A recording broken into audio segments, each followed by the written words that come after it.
여러분, 아주 신앙이 좋은 분이 목장을 경영하고 있었는데 말을 기르고 있었어요. 마침 목사님이 그 목장에 신방을 갔어요. 멋있는 말 한 마리가 있습니다. 그 주인이 목사님이 이야기해요. 목사님, 제가 이 말을 너무 사랑하는데 특별하게 제가 이 말을 잘 길들여서 이 말은 할렐루야 하면 막 달리고 아멘 하면 스톱하는 말입니다. 그래요. 너무 신기해서 내가 한번 타봐도 되겠냐고. 목사님 타시라고. 목사님 그 말을 탔어요. 할렐루야 했더니 말이 막 달리는 거예요. 너무나 신나게 잘 달리는 거예요. 막 달리고 있는데 이 말이 점점 낭떠러지로 가는 거예요. 이거 세워야 되는데 갑자기 무슨 말을 해야 말이 쓰지? 이 생각이 안 나는 거예요. 무슨 말을 했는데 너무 생각이 안 나요. 베드로, 야고보, 뭐 다 성경에 나오는 인물을 이야기해도 말이 쓰지 않아요. 근데 말은 계속해서 낭떠러지 향하여 달려가고 있고, 아이, 꼼짝없이 이게 죽었구나. 그래서 급한 마음에 하나님께 기도합니다. 하나님, 저 말을 멈춰야 되는데 말을 멈출 수 있는 단어가 생각나지 않습니다. 그 단어를 꼭 생각나게 해주세요. 예수님의 이름으로 기도드립니다. 아멘. 그때 말이 딱 쓰더라는 거예요. 여러분, 하나님의 은혜 아닙니까? 그런데 이 목사님이 아멘 말이 쓰니까 너무 좋아가지고 그냥 할렐루야 그랬다는 거예요. 여러분, 우리가요 신앙생활 하면서도요 사실은 아멘과 할렐루야가 언제 써야 되는지, 또 어떤 삶이 나에게 아멘이 되고 할렐루야가 되는지 잘 모르고 신앙생활 하는 경우가 많이 있습니다. 그래도 우리가 신앙생활 잘 할 수 있는 건 뭐예요? 하나님의 은혜죠. 여러분, 오늘 이 자리에 오신 것도 하나님의 은혜입니다. 오늘 말씀을 통해서 여러분에게 향하신 하나님의 사랑과 은혜를 많이 느끼고 세상에 돌아가는 그런 축복된 날이 되시기를 주의 이름으로 축원합니다. 오늘 본문을 보게 되면요, 가늠한 여인이 현장에서 잡혔습니다. 서기관과 바리새인이 그 여인을 데리고 예수님 앞에 왔습니다. 마침 그때 예수님은 많은 사람들을 모아놓고 말씀을 전하고 있는데 그 예수님 앞에 이 여인을 딱 세우고 그들이 예수님께 물어봅니다. 예수님, 이 여인이 가늠하다 잡혔습니다.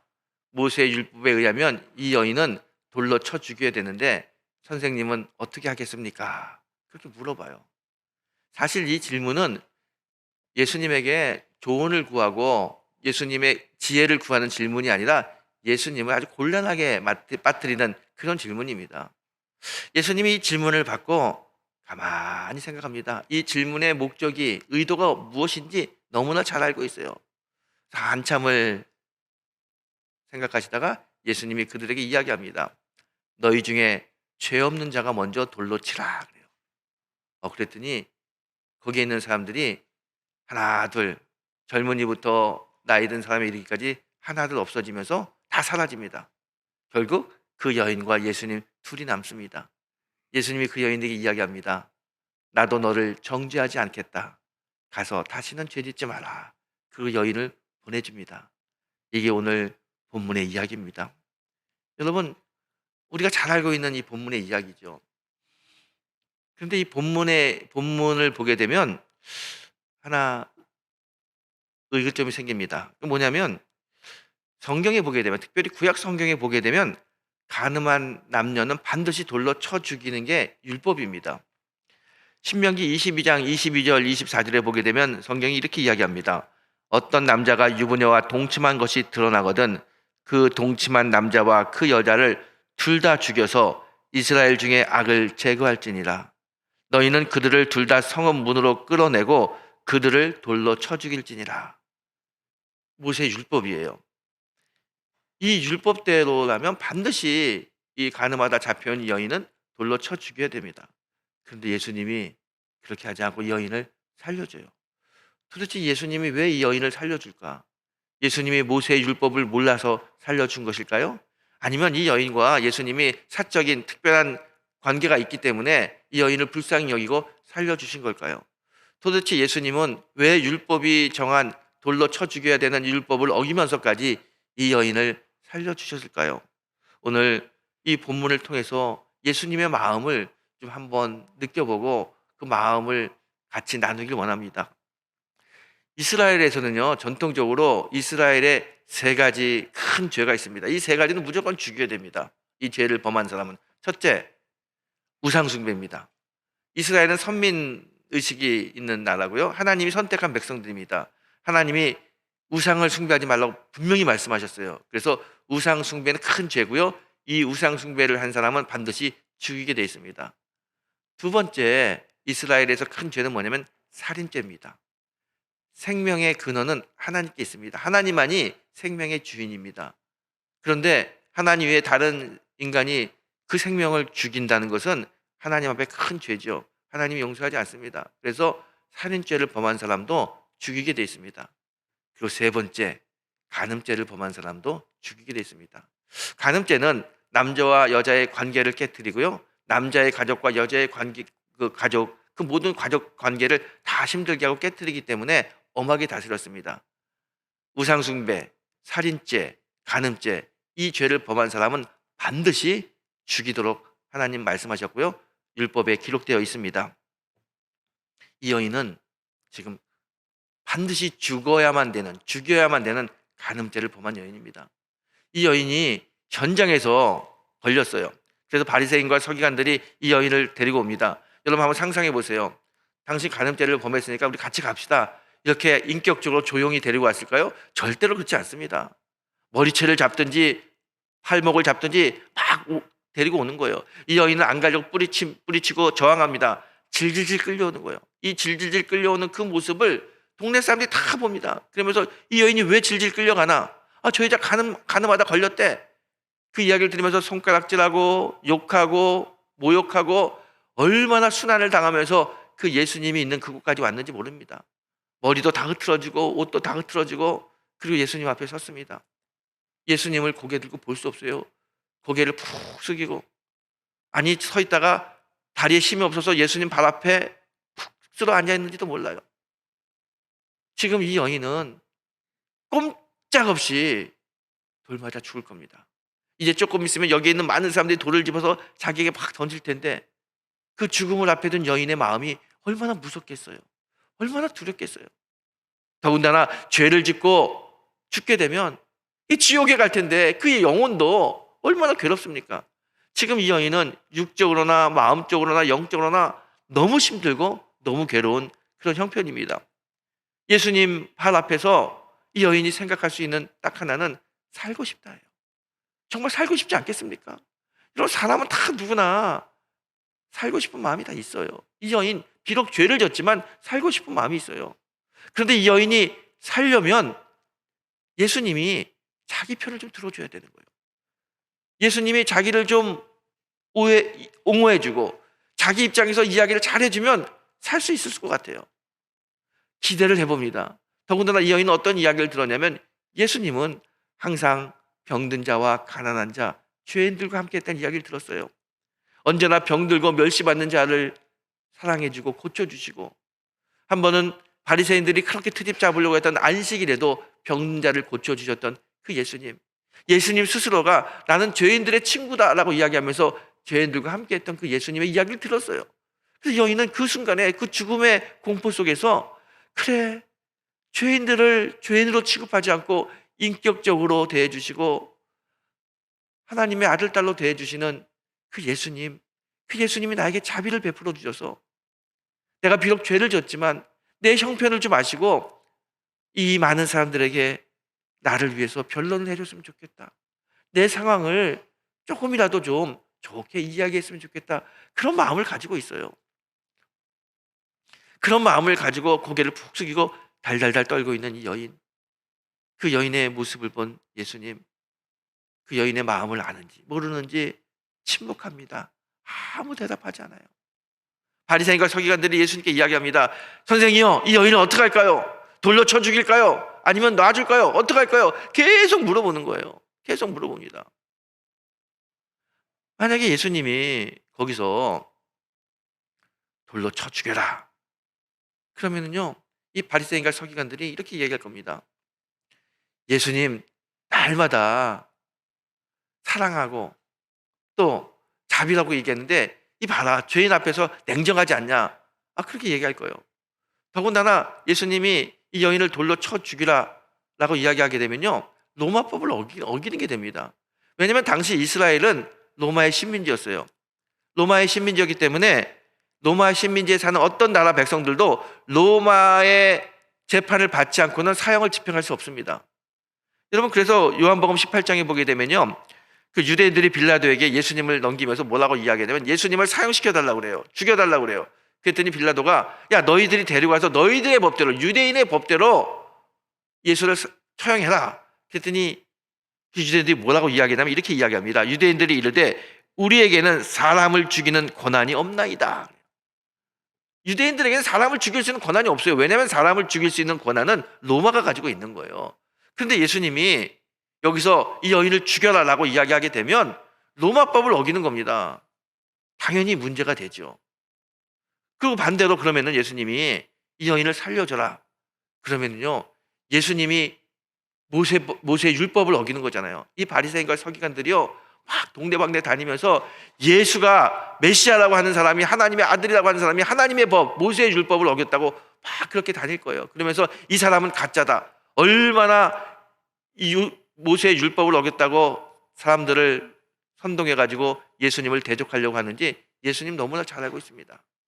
살리라고 해도 문제가 되고 죽이라고 해도 문제가 되고 참 문제가 되는 거예요. 이 바리새인과 서기관들이 이거 너무 잘 알아요. 그래서 이 예수님 앞에서 이런 질문을 하는 겁니다. 그리고 보는 거예요. 어떤 질문을 하든지 그 질문을 꼬투리 잡아가지고 예수를 없애야겠다, 그 생각하고 있어요. 그런데 예수님이 쭈그려 앉아서 가만히 생각하시다가 일어나셔가지고 선생님, 이 여인을 어떻게 할까요? 채촉하는 그들을 향하여 이야기합니다. 너희 중에 죄 없는 자가 먼저 돌로 치라. 그렇게 말씀하셔요. 너희 중에 죄 없는 자가 먼저 돌로 치라. 이 말씀은 신명기 17장에 나오는 말씀을 인용한 겁니다. 신명기 17장에 이런 말씀이 있습니다. 범죄자를 처형하기 위해서는 제일 확실한 증인이 그 범죄자에게 손을 대면 나머지 무리들이 돌을 던져 죽일지니라 그래요. 누군가가 제일 먼저 이 사람 분명한 죄인입니다 하고 손을 대야 되는 거예요. 그 말씀을 인용해서 예수님 말씀하십니다. 너희 중에 죄 없는 자가 먼저 돌을 치라는 거예요. 돌로 던져 죽이라는 거예요. 이 예수님의 말씀이 임할 때 성령이 같이 임합니다. 그 주변에 있는 많은 사람들의 성령이 딱 임하면서 예수님 주변에 또 모여있던 많은 사람들에게 자신의 모습을 확 보여주는 거예요. 너희 중에 죄 없는 자는 먼저 돌로 치라. 이 말씀을 들으면서 자기 자신이 보여집니다. 내가 내 자신을 봤는데 나도 똑같이 죄인이야. 나도 율법을 어긴 게 너무 많은 거예요. 너희 중에 죄 없는 자, 율법에 의해서 죄가 없다고 생각하는 자 먼저 돌을 던지라. 자신이 없는 거예요. 들키지는 않았지만, 사람들이 모르지만 나도 다 율법에 죄를 짓고 그렇게 죄인인 건데 내가 어떻게 떳떳하게 죄 없다고 당당하게 돌을 들어가지고 이 여인에게 돌을 던질 수 있겠습니까? 안 되는 거예요. 9절에 그래서 뭐라고 이야기합니까? 그들이 이 말씀을 듣고 양심의 가책을 느껴 그래요. 양심의 가책을 느껴요. 어떻게 양심의 가책을 느낍니까? 성령이 역사하는 거예요. 성령께서 자신들의 모습을 확 보여주니까 도대체 자신들도 똑같은 죄인이라는 걸 깨닫고요, 양심의 가책을 느끼니까 그 앞에서 돌을 던질 수 없는 거예요.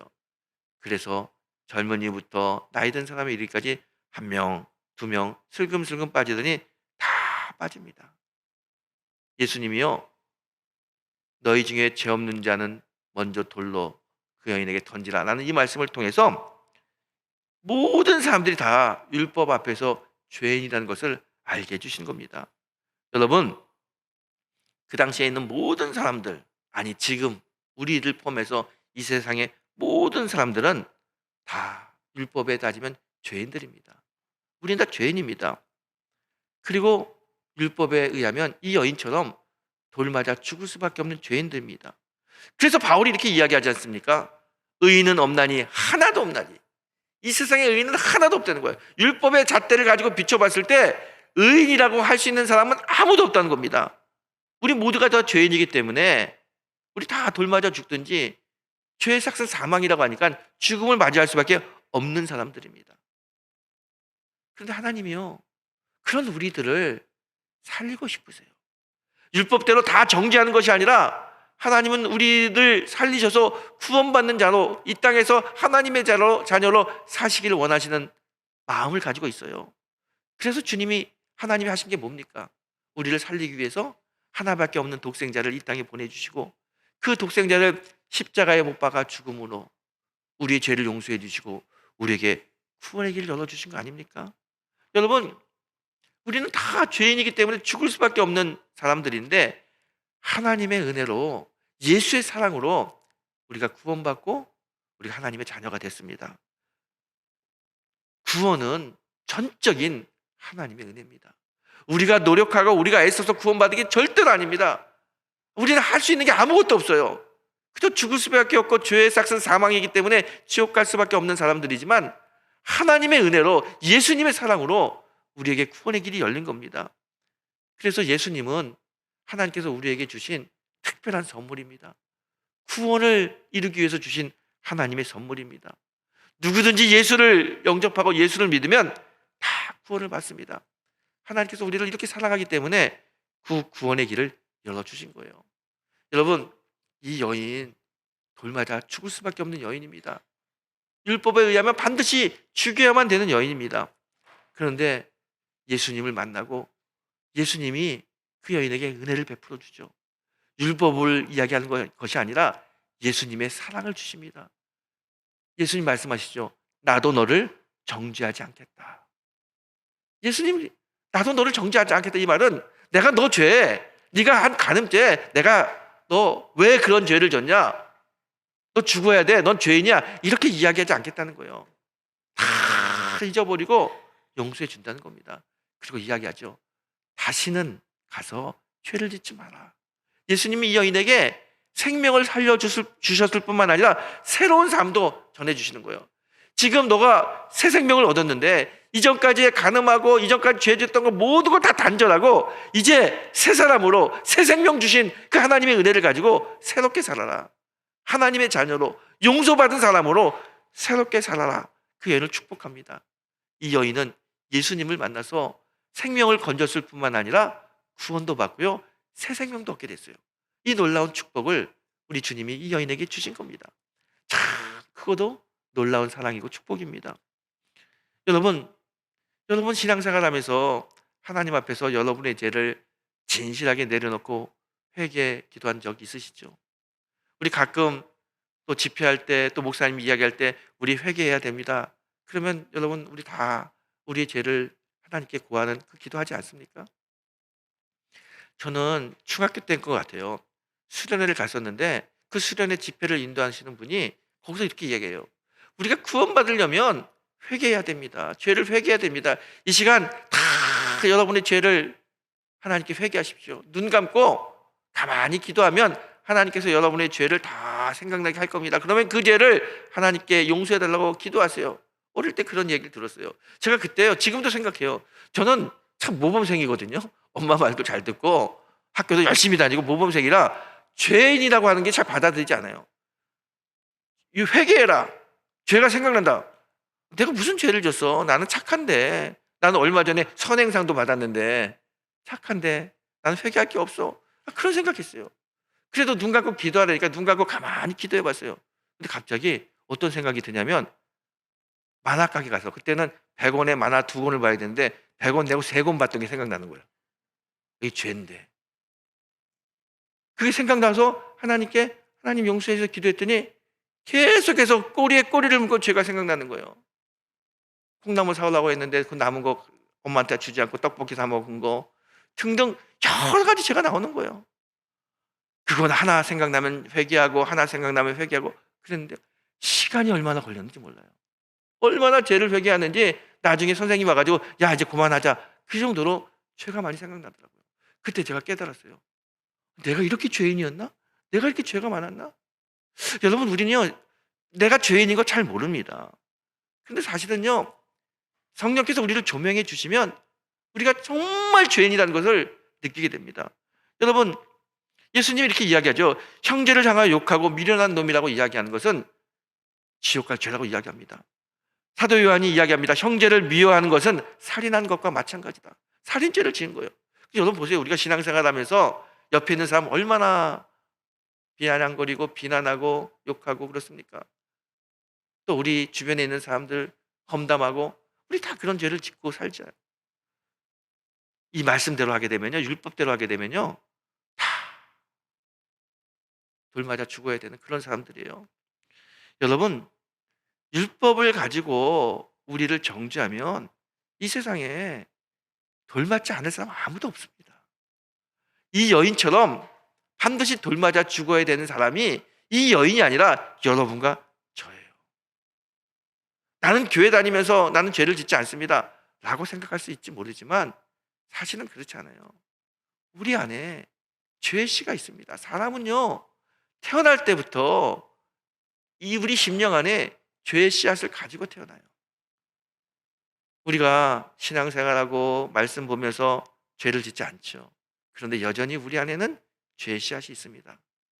사실 예수님이 이런 말씀하셨어요. 여인을 보고 음욕을 품는 자마다 이미 간음하였느니라 그래요.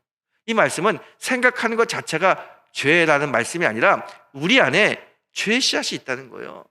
상황과 조건이 맞으면 그 죄의 씨앗이 싹이 나고 자라고 죄의 열매를 맺습니다. 지금 우리가요, 상황과 조건이 안 맞아서 죄를 안 짓는 거지, 상황과 조건이 맞으면 누구든지 다 죄를 짓습니다. 사기죄, 또 남을 속이고 음란하고 다 우리 안에 그런 죄의 씨앗이 있어요. 여러분, 그래서 성도가요, 이 상황과 조건을 죄가 싹이 나지 않도록 만드는 것도 굉장히 중요합니다. 말씀을 읽으면서 기도하면서 우리의 심령을 싹이 나지 않도록 딱 붙잡아야 죄의 싹이 나지 않는 거예요. 상황과 조건이 맞으면 누구나 다 예외 없이 죄는 싹이 나고 자라고 열매 맺습니다. 여러분 보세요. 누가 많이 죄를 짓고 유혹에 넘어가는지 아세요? 보게 되면요, 좀 시간이 많은 사람들, 한가한 사람들이 유혹에 많이 넘어가 죄를 짓습니다. 여러분, 건강한 사람이 죄를 많이 질 것 같아요? 아픈 사람, 병든 사람이 죄를 많이 질 것 같아요? 아프면은요, 죄 질 시간도 없고 힘도 안 생겨요. 건강한 사람이 죄를 많이 짓습니다. 그냥 돈이 많은 사람이 죄를 지을 것 같아요? 돈이 없는 사람이 죄를 지을 것 같아요? 여러분, 누가 마약합니까? 누가 향락에 빠집니까? 돈이 많아서 그래요. 시간 많고 돈 많고 건강하면요, 우리의 조건이 죄를 싹이 나게 하는 조건으로 많이 가게 됩니다. 우리가요, 마음 단단히 잡고 정말 성령의 은혜로 말씀으로 우리를 가다듬지 않고서는요, 다 우리 안에 있는 죄가 싹이 나고 자라고 죄의 열매를 맺습니다. 그러면 우리는 어떻게 돼요? 죄의 삭스 사망에 죽게 되는 거예요. 우리는 다 죄인이고요, 다 죽을 수밖에 없습니다. 그런데 왜 하나님 우리를 정죄하지 않을까요? 우리는 분명히 죄인이고 내 안에도 죄가 가득한데 하나님 왜 우리를 정죄하지 않습니까? 요한복음 3장 17절에 주님이 이렇게 이야기합니다. 하나님이 그 아들을 세상에 보내신 것은 세상을 심판하려고 하심이 아니요 그로 말미암아 세상에서 구원을 얻게 하려 하심이라. 하나님께서 우리에게 예수를 보내주신 이유가 뭐냐? 심판하려고 하는 것이 아니라 구원 주시려고 한다는 거예요. 하나님 다 알아요. 우리가 죄인인 거 다 압니다. 말씀대로 율법대로 하게 되면 다 정죄해야 돼요. 하지만 하나님 그렇게 하지 않아요. 정죄하지 않고 심판하지 않고 오히려 예수님을 보내주셔요. 너희들 율법대로라면은 다 율법에 의하면 죽을 수밖에 없는 존재들인데 율법을 지킬 수 없는데 너희들 그거 다 내가 알기 때문에 율법대로 사는 것이 아니라 내가 예수를 보낸다. 예수의 십자가, 예수의 죽으심으로 너에게 구원의 길이 열린다. 이게 바로 내가 너희들에게 주는 은혜라는 거예요. 은혜. 여러분, 예수님은 하나님께서 우리에게 주신 은혜예요. 그래서 구원이 하나님의 은혜라고 이야기하는 거 아닙니까? 여러분, 이 율법대로라면 누가 천국 가고 누가 구원받을 수 있겠습니까? 아무도 천국과 구원 받을 수 있는 사람이 없습니다. 하나님의 은혜 때문에 우리 같은 죄인도 구원받고 천국 가는 거예요.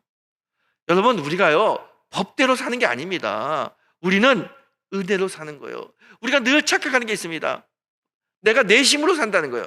내가 기도해서, 내가 찬양하고, 내가 열심히 신앙생활하고, 열심히 사회생활하고, 열심히 일해서, 열심히 노동해서 내가 산다. 그렇게 생각하는데 완전한 착각입니다.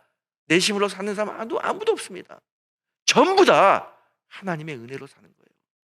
하나님이 기도할 수 있는 힘도 주셔서 기도할 수 있는 거고요. 하나님이 열심히 일할 수 있는 기회도 주셔서 열심히 일할 수 있는 거고요. 하나님이 친교할 수 있는 사람도 주셔서 친교할 수 있는 거고, 전부 다 우리의 삶의 모든 것은 다 하나님의 은혜로 이루어지는 겁니다. 절대로 내 힘으로, 절대로 내가 법을 잘 지켜서 그렇게 사는 사람들이 아니에요. 우리가 반드시 알아야 될 게 있습니다. 나는 하나님의 은혜로 사는 사람들이다. 그래서 바울이 이야기하잖아요. 나의 나된 것은 오직 하나님의 은혜입니다. 바울은 그걸 정확하게 알고 있었어요. 나는 내 힘으로 사는 게 아니라 하나님의 은혜로 사는 거구나. 여러분, 이 여인이 어떻게 구원받았습니까? 돌 맞아 죽을 여인이 어떻게 살았어요?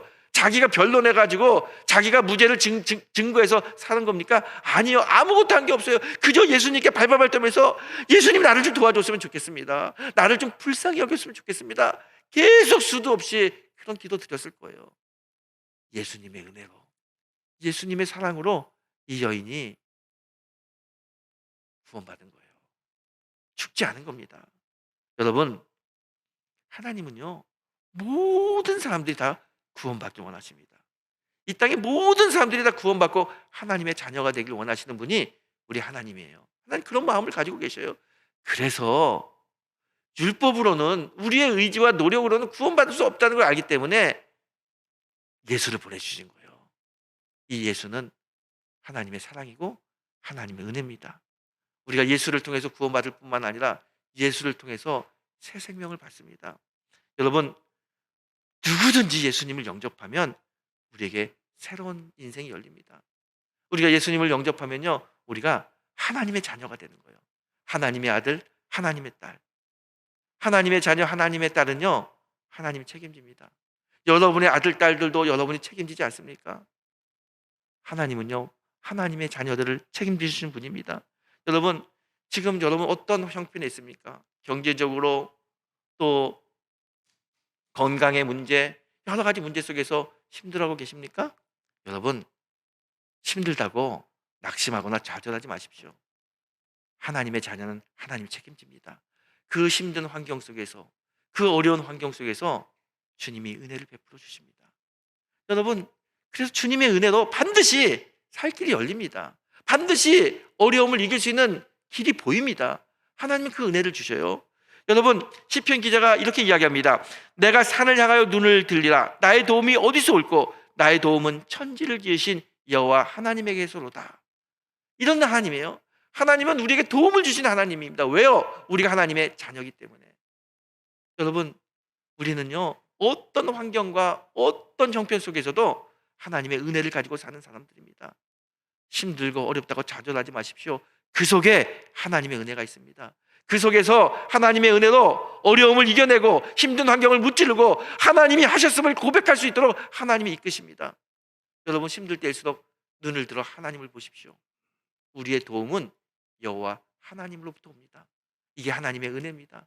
날마다 하나님의 은혜를 붙들고 하나님과 함께 승리하는 귀하고 복된 부활의 성도가 되시기를 예수님의 이름으로 축원합니다.